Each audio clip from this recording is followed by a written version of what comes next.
আসসালামু আলাইকুম সুপ্রিয় দর্শক এবং খামারি ভাই বোনেরা, আশা করি আপনারা সকলেই ভালো আছেন। অনেক গরুই আপনার দেখা যায় যে খুরে আক্রান্ত হলে বাছুর মারা যায়। তো আজকে এই বিষয়ে আপনাদের আলোচনা করব কি করলে আপনার হলো বাছুরটা এই মৃত্যুর হাত থেকে বাঁচাতে পারবেন। প্রথম যেটি সেটি হলো আহ, এই যে দেখেন আপনাদের একটু বলে দেই, এই গরুটা আপনার হলো বাচ্চা যেদিন দিয়েছে তার পরের দিনই খুরে আক্রান্ত হয়েছে, আর সেটা আগে থেকে সব গরুতেই আপনার খুরায় ছিল, মুখে ঘা, পায়ে ঘা।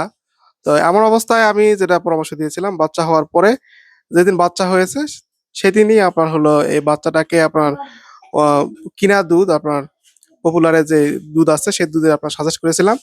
সেই দুধটা আপনার হলো খাওয়ানোর জন্য বলেছিলাম, ভিন্ন জায়গাতে রাখতে বলেছিলাম। আর পাশাপাশি আপনার হলো অ্যান্টিভাইরাল পাউডার আমি লিখে দিয়েছিলাম, সেটা হলো আপনার প্রোসি 12। প্রোসি 12 পাউডার আমি আপনার সাজেস্ট করেছিলাম। দেখেন আপনার আল্লাহ রহমতে বাছুরের বয়স আপনার 10 দিন। এই বাছুরটা সব গরু খুরায় আক্রান্ত হলেও এই বাছুরটাকে আপনার কোনো প্রকার খুরায় আক্রান্ত হয়নি, বাছুরটা সুস্থ আছে।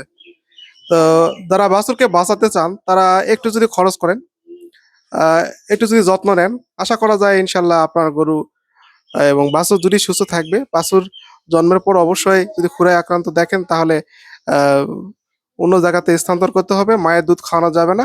আর সঙ্গে অ্যান্টিভাইরাল পাউডার, সুস্থ থাকা অবস্থায় বাছুরকে অ্যান্টিভাইরাল পাউডার দিতে হবে। ইনশাল্লাহ আশা করা যায় আপনার বাছুর সুস্থ থাকবে।